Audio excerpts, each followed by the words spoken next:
Hello guys, okay, so welcome back to my YouTube channel XPH, okay?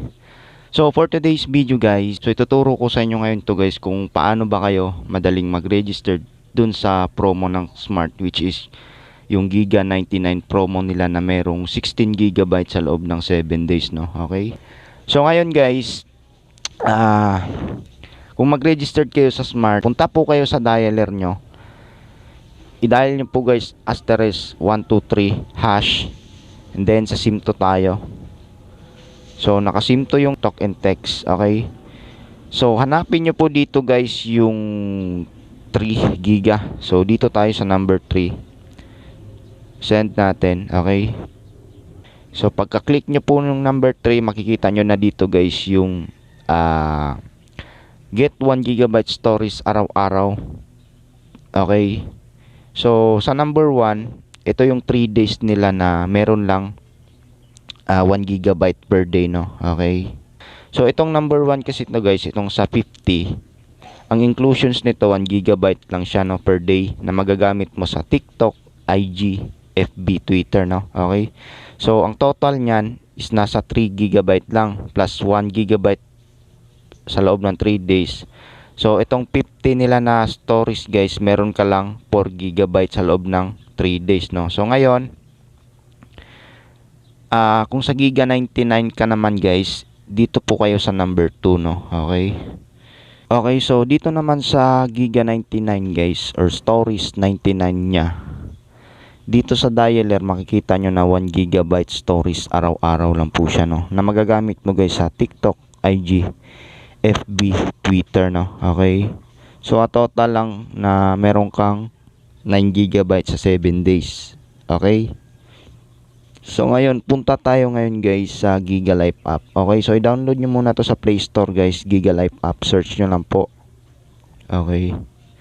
So pagka-download nyo po, open nyo lang. Register nyo lang guys yung mga smart or talk and text SIM nyo. So punta kayo dito sa free stories. Okay? So piliin nyo guys yung stories lang.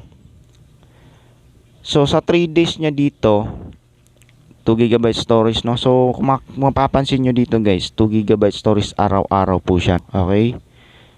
So ang total ng giga storage 50 nya dito, 6 GB po siya, no? Okay? So dun kasi dialer guys, 4 GB lang yung total na consumable data nyo, no? Pero dito kasi 6 GB po siya. So ito guys, dito kasi ako nagtataka guys, bakit naging 2 GB storage to dito, no? Okay, so doon kasi sa dialer, ang nakalagay na inclusions doon, 1 GB storage lang po siya, no?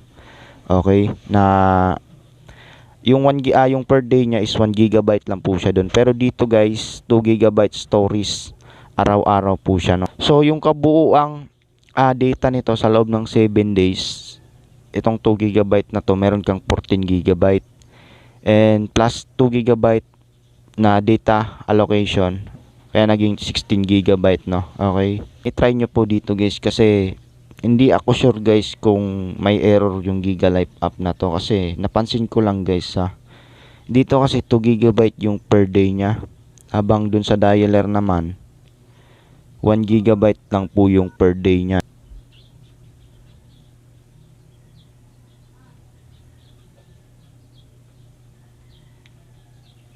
So ito yung kaibahan niya guys, no, para makita nyo po.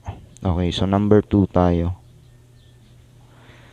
Okay, so get 1 GB stories araw-araw for TikTok, IG, FB, Twitter. Okay, so yung total niya dito guys, 7 GB lang po siya.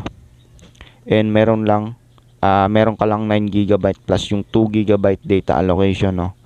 Habang dito naman sa Giga Life app, yung total niya guys nasa 14 GB, no, plus 2 GB data allocation, which is naging 16 GB po siya, no. Okay, so hindi ako sure guys kung sa app yata to, kasi hindi pa rin nag-update as of now yung Giga Life app application na to.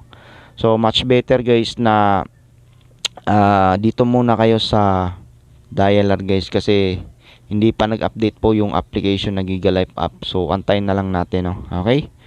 So sana guys nakatulong sa inyo yung video na to. So wag nyo kalimutan na i-click yung subscribe button at i-hit yung notification bell para updated kayo sa mga videos upload natin everyday. At hanggang dito na lang guys, maraming salamat.